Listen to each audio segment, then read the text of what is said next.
Dans le viseur, pour les bons, les brutes et les truands dans les sports au Togo. Dans le viseur, ou le billet de la radio sportive qui couvre de laurier les bons acteurs et de satire les mauvais. Dans le viseur, avec Franck Nouyama.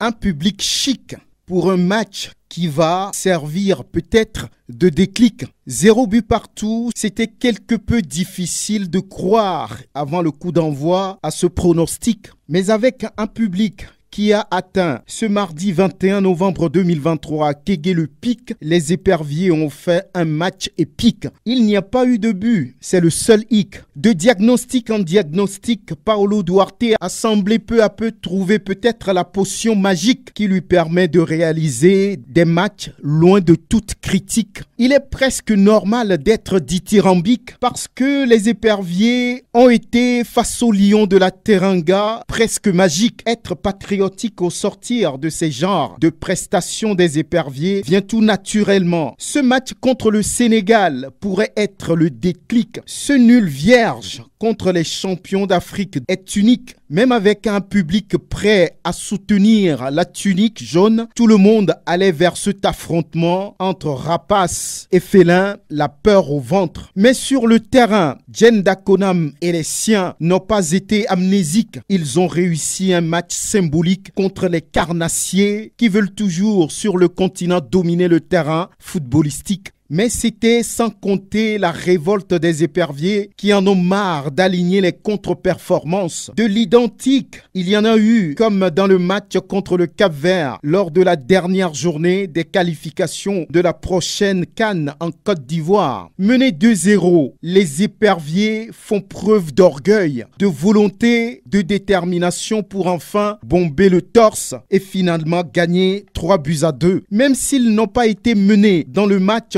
contre les félins de l'hospitalité, les éperviers ont blindé leur détermination devant un public galactique pour abattre un match de haut niveau qu'ils pouvaient même gagner s'ils n'ont pas été remarquablement inefficaces devant le but. C'est aussi ça le football. De Steve Mensah à Kevin Denke en passant par Djenda Konam, Alexis Romao, Khaled Nare ou encore Karim Derman et Roger Arolou, Paolo Duarte a tout fait cette fois-ci pour faire taire, ou presque, les critiques. Pour une fois, le technicien portugais a été clinique. Il a peut-être le diagnostic pour désormais faire de bonnes performances avec une sélection longtemps déboussolée, une sélection longtemps désorientée, une sélection longtemps huée pour ses prestations, même s'il y a encore des frustrations parce que selon beaucoup d'observateurs, les éperviers au vu des 2 premiers matchs des qualifications du Mondial 2026 peuvent faire le plein avec 6 points sur 6, mais il n'y a que 2 unités au compteur des rapaces togolais. C'est quand même encourageant. 2 points pour commencer, ce n'est pas grave. Il faut revoir l'attaque togolaise. On réagit quelques inconditionnels de la sélection nationale au sortir des 2 matchs contre le Soudan et le Sénégal. À Paolo Duarte de faire la magie pour trouver les meilleures combinaisons possibles pour booster l'attaque togolaise avant mars 2024 où se dispute l'acte 3 de ses qualifications. Le salut de Djenda Konam et coéquipiers viendrait peut-être de là. Encore une fois, chapeau au public sportif du Togo. À très bientôt.